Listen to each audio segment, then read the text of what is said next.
Hello and welcome to Leo's RC Hobbies. I got asked the other day if I would do some more information on the JBL Cheetah, so what I thought I'd do is I'd do an overview, what it's like to own and live with one a year after using it. Just 1 second.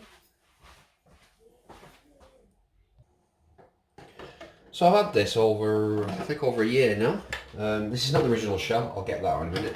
We'll take this whatever off first and we'll explain about this one in a minute. Let's take this one under here and let's put this one on. So when I got this, it came with this shell. Didn't like it. I just thought it was quite like a lazy design. I don't know what it was about it, just wasn't my thing. Lots of other people might like them out there, but definitely wasn't my thing. So, what's it like to live with? Well, I've had this out plenty of times now, done loads of stuff with it. Not caused any damage. I lost the tail. I'll explain that in a minute. I'll tell you the things I've done to it, which is only added a strengthening brace. I've not added anything else. And this was just to stop any serious flex when you crash, as most modern ones have these anyway. I just made my own, and this is made up from 1mm steel bar that was from like a what you call a gazebo, old gazebo. It weighs a couple of grams. It's very, very light, but it's very strong enough to stop the flex on the inwards. These came with a rebranded stock Hobbywing ESC and motor. That's why it has a Hobbywing sticker on there.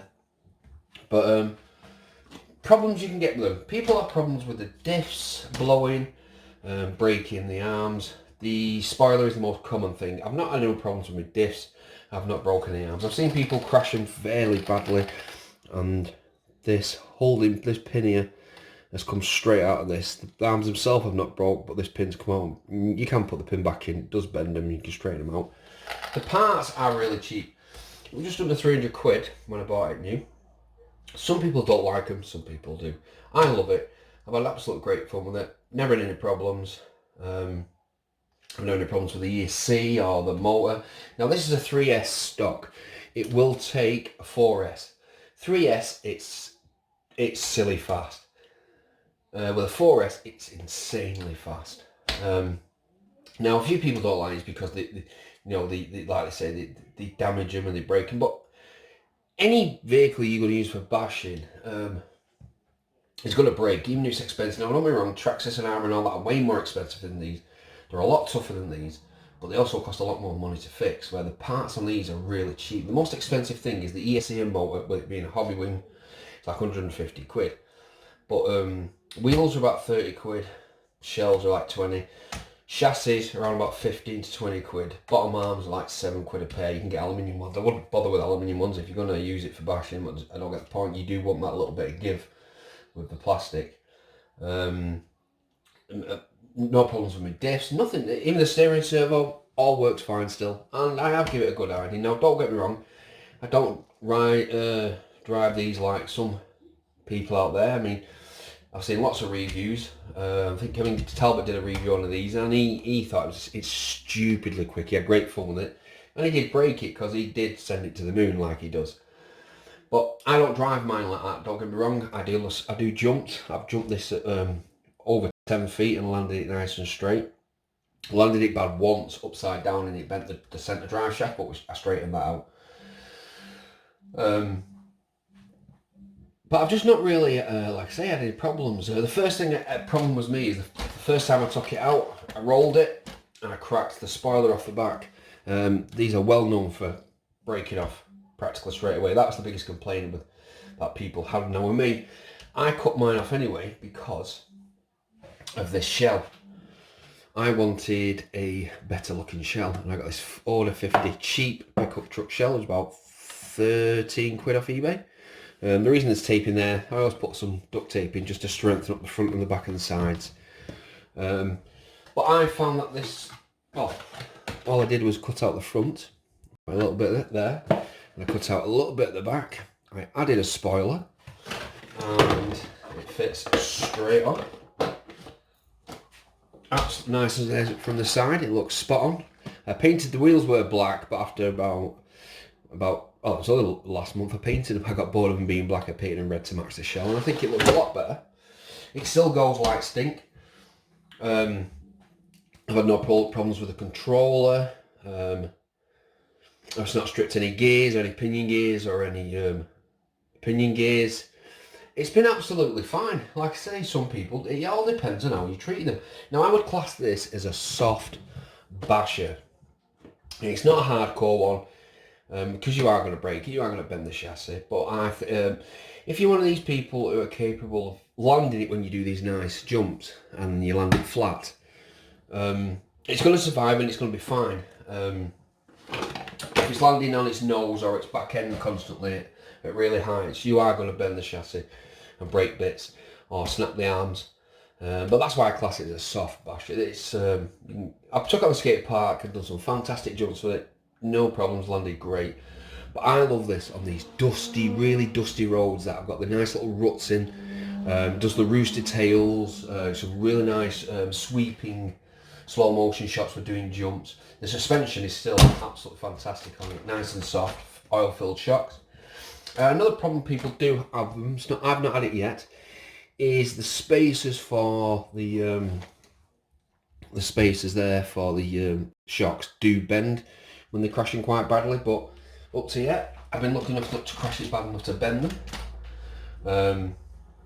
Top speed out of box supposedly around about 50 mile. Now I've seen people get it there on a 4S, because let's say it's a 3S, it will take a 4S, and it's absolutely stupidly quick on a 4S. Would I recommend one? I would recommend one. If you're going to use it for a skate park and bash the crap out of it, then no, I wouldn't, because you're definitely going to break it. Then you're going to complain that you paid money for it and it's broke. But it's China. You know, people don't like some of the cheap Chinese stuff. Some of the stuff they're making is pretty good. And excuse me, this is really cool. Like I say, I really enjoy it. I have great fun with it. And no matter what, if it's on rain, mud, dirt, grass, gravel, snow, this thing wants to just pull wheelies continuously. I'll just take the shelf a minute, we'll show you underneath.